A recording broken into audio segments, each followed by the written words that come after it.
And then, so you said the Chico Dance Sensation. When is that? Chico is the first week of December. It's kind of like the U.S. Open, the unofficial U.S. Open after party. Okay. I warn everybody here. I'm going to make a clarification here. Chico is the biggest party event of the year. It literally is. So juniors, I don't necessarily know if it's an event for you guys, but based on this year, but it is fun. It's let loose. It's all the pros acting very fun and creative, not so competitive as they do the week before at the U.S. Open. And it's limited. You said you have to. I have to limit it to about 350 people. So guys, people need to sign up early for that. Yeah, one. This year I've got to limit it to 350, and I can't go over that just because of the space. Right. And my third event, and this is my resort event, is Hawaii Dance Sensation, which is done in Oahu. You know, Oahu's beautiful. The beach is literally 100 feet from the ballroom. They have windows open up in the ballroom, and you see the sunset. It's just so beautiful. Yeah. And when is that? That's every 3 years. Next time it's going to be 2011. I had to wait for the economy to kind of recover a little bit. I didn't want to put people out because it is a little bit more expensive. Right. Not so much to get there, but when you're over there, the hotels are a little bit more expensive, obviously. Right. But let me tell you guys, you can dance. You can go during the day. You can go to Honolulu Bay and snorkel with all the turtles and everything. Come back and dance at night. And sounds great. It's awesome. It's awesome. We'll put it on our calendar. So, if people want to find out about these events, how did they find you? Everyone has their own website, but I have dancesensation.org or RadioDanceSensation.com, ChicoDanceSensation.com, or HawaiiDanceSensation.com. So DanceSensation.org is central for all of them. You can see all of them. And I'm pretty much at every event in the country, so come and say hi to me if you see me and ask me about the events. And like I said, we need your help. 1,000 people this year, guys, for Reno, so don't miss it. And please get your hotel room. Yeah, and we're going to try and make that happen. We're going to help you out with that. Thank you. I appreciate that. So when you're not on the road, there's a couple of weeks a year. Yeah, right. You live in Folsom. I live in Folsom. Folsom's beautiful, guys. In the jail? No, I've tried. What? We're cellmates. Nick King's my cellmate over here. God. Oh God, Lord help me. Okay, but no, Folsom's awesome. We have a beautiful lake that's disappearing. We need rain, but we have trails. It's a great place to live. And, Michelle and I have hiked in Folsom quite often. It's wonderful. Yeah, we have a beautiful Vietnamese restaurant that Nick and I sometimes try to arrange. And so you're teaching in Folsom as well? Or I teach in downtown area? Sacramento, Wednesday nights at the Firehouse 5. It's a brand new, it's an old 1910, I think it is, or I think it goes back farther than that. It's a firehouse from way back in the day, and they've converted older than us, anyway. And they've converted it into a dance studio, and we teach there. Oh, nice. And the goal of that is to Nick King's involved, myself, Martin Casillas, Courtney Adair, a lot of the champions from the local area. We're getting together to try to create a new vibe in the community, a new hip place to come on Wednesday night. So we have a lesson that starts at 8 o'clock, and then we dance until about 11 to 12. And people can find that through Dance Sensation? They will be able to. Okay. But Firehouse5.com, I believe it is. Firehouse5.com. Yeah. To find you on that. Or my website, cbdancer.com. It's on that one too. That's my tagline, CB Dancer, Chuck Brown Dancer. Chuck. CB. So yeah, I'm on that one. So let's ask a little bit about you. So you've been dancing for quite a while now. Oh God. This is probably my 17th year dancing. 16th year, 17th year. And did you start with West Coast Swing? No, I didn't. I started as a break dancer, actually. I was a breaker. And when I was younger, I'll be 21 next week, but when I was younger... Again. Again. When I was younger, I went to a pretty hostile school. It was a very hard high school, and we danced instead of fighting and killing each other, and we really did. It was like a movie.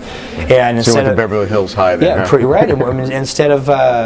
Instead of coming and bringing guns to school and working, a lot of gang violence back then. Right. And so we would dance. We would dance off. We would get together and form teams and do our thing, and it was fun. And I learned doing there. the spins and all that. Very physical. Very physical. Very athletic. Very athletic. So you start with that, and then did you go then discover West Coast? Yeah, it's interesting. Like I was married previously, and my ex-wife left me. Not bitter. It was a good thing. And I was really very, very, what's the word I'm looking for? Depressed. And one of my best friends, Kim, she invited me to go to In Cahoots, was a country bar at the time, and I loved it. I saw West Coast Swing done by Mark Endo, my dentist. You're awesome, by the way, still. I saw Mark Endo doing West Coast Swing. I'm like, oh my God, I got to do that dance. That dance is sick. I mean, that it incorporates all the country and you know and popular music, and that's really cool. So I just got heavily involved in it, and since then, of course, I've done a lot of other dances, Carolina Shag and salsa and Lindy Hop. I love Lindy and a lot of dances. You know, as a teacher, I've got to know a lot of in jazz and ballet as well.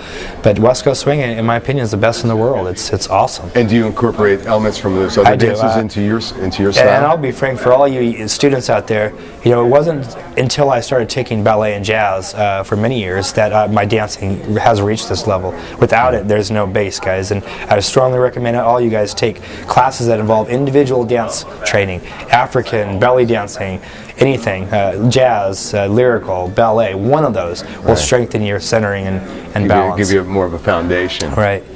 You know, it's like trying to build a skyscraper, but you have your beams and you have your nails, but you have no cement for the base, right? So, but that's kind of what it's like. And so when you were first starting, how much time did you put into your dance? Were you dancing every day? I was dancing every day. I was taking jazz probably 4 nights a week. I was taking African probably 1 night a week, and then swing every day. I would travel like we all did. I came up with Dimitri Soliotis and Aleko Soliotis, if you guys remember those names, Shiloh War and all those. We had a very, very strong group that came up with all together, and we would travel all over the place together and just keep training and learning and practicing and learning and training, and we still train. I mean, we still, you know, dancing's a never-ending journey, you know, and if you want to stay here, you got to train, you got to work. And so in your time, how have you seen the dance change, or has it? Yeah, the dance has changed dramatically. And I'll just give you an example. When I first started,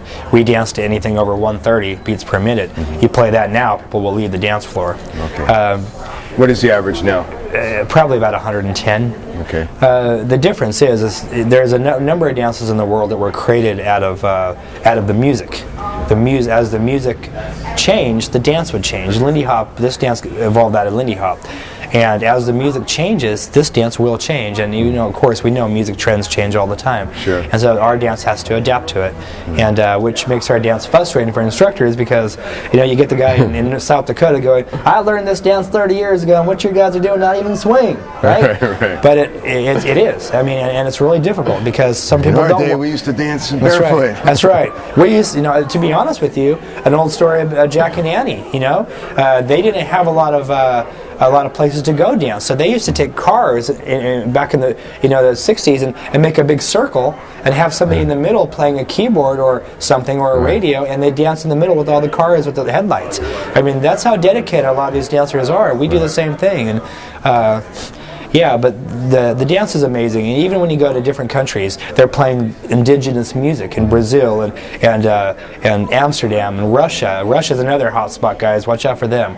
And they played songs that are common in their countries, and we West Coast to it. Anything 4/4 time we can do. So it's quite exciting, actually, you know, to see that.